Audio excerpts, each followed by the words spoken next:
Mississippi, if you want to vote, first you'll need to register. If you're not sure if you're registered already, you can use the link in the description to check your registration status. If you're not registered yet, or if you've moved or changed your name since the last time you voted, you'll need to fill out a new registration form and mail it in, like with a stamp. You can print off the registration form using the link below and mail it to your county circuit clerk, or find a paper application at the DMV, any state or federal social service agency, or your circuit clerk's office if you don't have access to a printer. Either way, make sure you register by October 2nd if you want to vote in November. Once you're registered, you get to vote. For most people, that means heading to the polls on November 3rd. But if you're disabled or won't be in your home county on election day, you can apply to vote absentee. There's not a form to do that online though. You'll have to find your municipal or circuit clerk's contact information using the link below and write them, call them, or show up at their office in person to request an absentee ballot between September 17th and election day. The sooner you do it, the better, so that you have enough time to get your ballot in the mail, fill it out at your own pace, and send it back before November 3rd. For everyone else, you can go to the polls between 7 a.m. and 7 p.m. on November 3rd,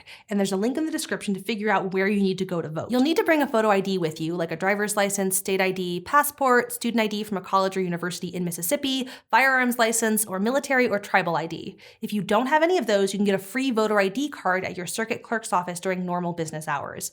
Their locations and hours are in the links below, as is the state voter ID website, so you can look up contact information if you have any questions or need help to get a voter ID. Closer to election day, you can go to the link in the description to look at a sample ballot that tells you everything you'll be able to vote for. You don't have to vote for every single item on the ballot. You can leave things blank if you want to, but your local elections can be pretty important, so it's worth checking out what's on there ahead of time. You can even take a screenshot or print it out and bring it to the polls with you so that you don't forget how you want to vote. The best thing to do if you're planning to vote this year is to make a plan to vote right now, from what day you're going to register to whether you're going to vote in person or absentee, what kind of ID you're going to use and where it is, even what time you're going to vote and how you're going to get there.